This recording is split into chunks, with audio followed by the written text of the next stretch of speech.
បំណាស់ប្រាំមកពីស្រុកឆ្ងាយណានាងណាមកពីស្រុកឆ្ងាយ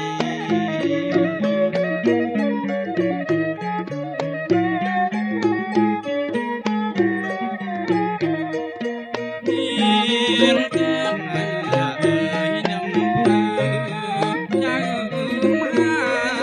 ទាំងឡាយមានទាំងនឹង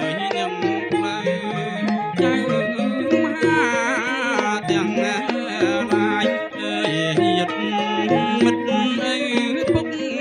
ម្ដាយបាយទឹកបំពង់ណានាងណាបាយទឹកបំពង់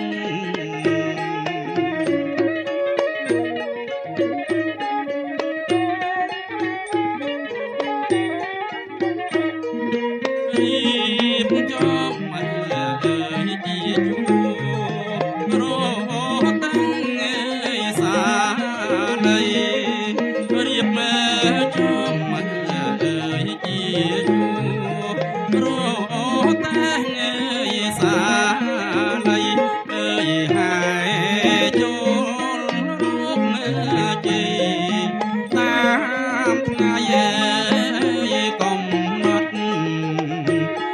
ណានាងណាតាមថ្ងៃកំណត់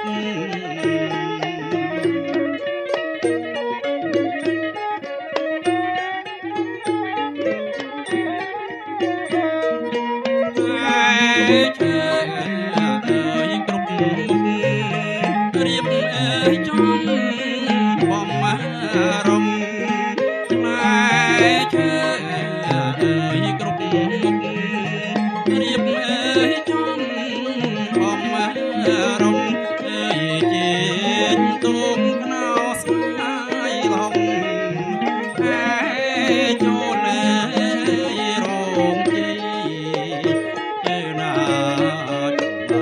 នាងណាចូលរ